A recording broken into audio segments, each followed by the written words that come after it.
Check বিতৰণ কৰা এই কাৰ্যসূচীত উপস্থিত আমাৰ এগ্ৰিকালচাৰ বিভাগৰ EM ঘনেশ্যাম দাস ডাঙৰীয়া, আমাৰ তামোলপুৰৰ প্ৰাক্তন বিধায়ক সন্দীপ বসুমতাৰী ডাঙৰীয়া, আমাৰ এগ্ৰিকালচাৰ ডাইৰেক্টৰ ডাঙৰীয়া, OSD ডাঙৰীয়া আৰু উপস্থিত আমাৰ বিষয়াসকল আৰু আমাৰ দলৰ সতীৰ্থসকল আৰু উপস্থিত মাতৃসকল, বাইদেউসকল, মই সকলোলৈ শুভেচ্ছা আৰু অভিনন্দন জনাইছোঁ। আজি এগ্ৰিকালচাৰ ডিপাৰ্টমেণ্টৰ BTR অঞ্চলত 500টা চেল্ফ হেল্প গ্ৰুপক 10,000 কৰি যি এটা অনুদান আগবঢ়াইছে, সেইটো আপোনালোকে পাবলৈ সক্ষম হৈছে। মই আশা ৰাখিছোঁ আপোনালোকে আগত চেল্ফ হেল্প গ্ৰুপবিলাকে বিভিন্ন পইচা সুদ দিয়া বিভিন্ন কামবিলাক কৰিছিলে, কিন্তু লাহে লাহেকৈ এতিয়া চেল্ফ হেল্প গ্ৰুপবিলাকে বহুতখিনি উৎপাদনৰ কামত নিয়োজিত হৈছে। কাৰণ যিবিলাকে উৎপাদনৰ কামত নিয়োজিত হৈছে তেখেতসকলৰ অৰ্থনীতি এটা সংগ্ৰাম, অৰ্থনীতি এটা জাগৰণ আৰম্ভ হৈছে। আমি সকলো জানো আমাৰ গ্ৰাম্য অঞ্চলতে হওক বা টাউন চহৰতে হওক দৈনন্দিন কিছুমান আমাক ব্যৱহাৰ কৰাৰ কাৰণে, খোৱাৰ কাৰণে বহুত বস্তু লাগে আৰু এই বস্তুবিলাক, এই প্ৰডাক্টবিলাক গাঁৱতহে প্ৰডাকশ্যন হয়। আমাৰ কাপোৰ কানিৰ পৰা লৈ পেলাই বিভিন্ন খোৱা বস্তু, আচাৰ, এই গোটেই বস্তু হেণ্ডিক্ৰাফ্ট যিটো কোৱা হয়, এইবিলাক চব মানে গাঁৱত প্ৰডাকশ্যন কৰিব পৰা হয়। আৰু আমাৰ গ্ৰাম্য অঞ্চলত আমাৰ মহিলাসকলে, বাইদেউসকলে খেতিৰ লগত জড়িত থাকে। গ্ৰাম্য পৰিয়ালবিলাক মেক্সিমাম খেতিৰ লগত জড়িত আৰু যেতিয়া কোনোবা খেতি নকৰে তেখেতো বিভিন্ন তেনেকুৱা এক্টিভিটি কৰিব লগা হয় যাৰ চাকৰি নাই।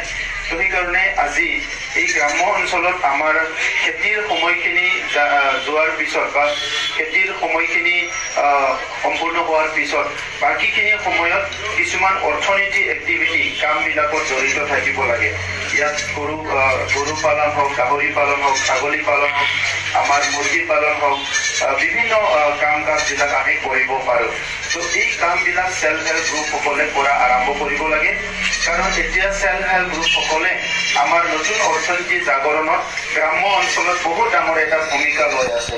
আৰু সেইকাৰণে আমাৰ মহিলাসকলে কোনোবা নহয় কোনোবা চেল্ফ হেল্প গ্ৰুপত চবেই জড়িত হৈ থাকে আৰু সেই চেল্ফ হেল্প গ্ৰুপৰ দ্বাৰা আমাৰ যি কামটো অকলে নোৱাৰে 10জন মিলি পেলাই এই কামটো কৰিব পাৰে।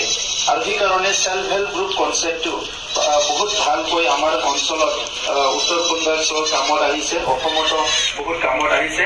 সেইকাৰণে আমাৰ 43,000 চেল্ফ হেল্প গ্ৰুপ আমাৰ অঞ্চলত আছিলে আৰু এতিয়া ইয়াৰ সংখ্যা বাঢ়ি যাই আছে।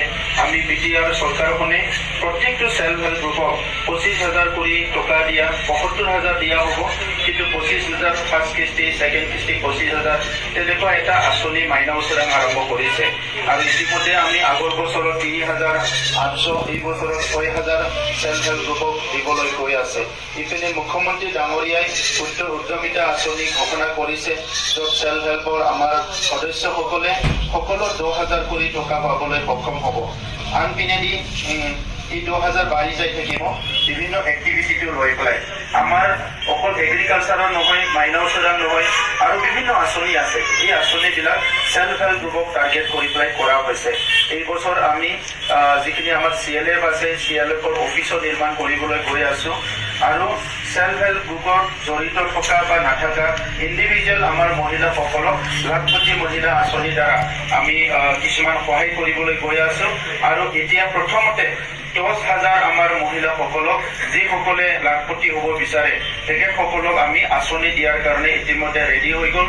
কিছুমান আৰ্থিক সাহায্য আমাৰ PNRDৰ পৰা আহিব, কিছুমান আমাৰ BTR চৰকাৰৰ পৰা যাব ডাইৰেক্টলি। 10,000 মহিলাক আমি কম দিনৰ ভিতৰতে লাখপতি মহিলাৰ আঁচনিত আমি অন্তৰ্ভুক্ত কৰিবলৈ গৈ আছোঁ। আৰু আমাৰ টাৰ্গেটটো হৈছে 1,33,000।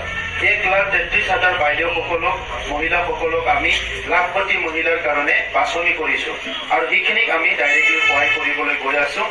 আমাৰ এই জিহিৰা অঞ্চলত, মছলপুৰ অঞ্চলত, এই সমগ্ৰ অঞ্চলত বহুতখিনি আছে। আৰু চেৰিকালচাৰ মিছন যিটো আছে, আমাৰ বোৱা কাটাৰ কাৰণে কিবা কি কয় পলু পোহা, চুম মালবেৰী এইবিলাকৰ কাৰণেও আমাৰ 4,000তকৈ অধিক আমি লিষ্ট কৰিছোঁ আৰু হেণ্ডলুম মিছনতো। গতিকে এই সময়টোত আমি মহিলাসকলৰ দ্বাৰাই আমাৰ অৰ্থনৈতিক উন্নয়নৰ নতুন জাগৰণ এটা আৰম্ভ কৰিছোঁ। পুৰুষসকলে নিজৰ জেগাত থাকি খেতি বাতি কৰা বিভিন্ন কাম কৰাত ব্যস্ত আছে, তেখেতসকলৰ কাৰণে বেলেগ আঁচনি আছে, কিন্তু মহিলাসকলৰ কাৰণে আমাৰ আঁচনি আছে, যি আঁচনিবিলাক মানে এতিয়া প্ৰায় 25টাতকৈ বেছি আঁচনি অকল মহিলাসকলৰ কাৰণে কৰা হৈছে। মই বেছি দীঘলীয়া কথা নকওঁ, বহুতখিনি প্ৰগ্ৰাম আছে। মই আপোনালোক সকলোকে ধন্যবাদ জনাইছোঁ। আজি শান্তি সম্প্ৰীতি ভাল এটা পৰিৱেশ অহাৰ কাৰণে বিটিআৰ অঞ্চলত এইবিলাক কাম কৰিব পাৰিছোঁ। আগত চৰকাৰৰ সময়ত তেনেকুৱা একো কাম নাছিলে, অকল ইলেকশ্যন আহিলে আমি শুনিছিলোঁ অলপ ফুটা কম্বল বিলাই দিয়ে আৰু ভোট লয়, কিন্তু এতিয়া ডাইৰেক্ট অৰ্থনীতি বেনিফিট মানে ফাণ্ড চেক দিয়া, ফাণ্ড দিয়া, বিভিন্ন আঁচনি দিয়া, এইটো আমি ডাইৰেক্টলি কৰি আছোঁ। গতিকে আহি থকা সময়ত আপোনালোকে আমাৰ ওপৰত যিটো মৰম আৰু বিশ্বাস এইটো ৰাখিব। আমিও আপোনালোকৰ সদায় মানে যিখিনি সমস্যাবিলাক সমাধান কৰাৰ কাৰণে আগবাঢ়ি যাম। মই বহুতখিনি আঁচনিৰ কথা আৰু নকওঁ, সকলোলৈ ধন্যবাদ দি মোৰ বক্তব্য সামৰিছোঁ। ধন্যবাদ।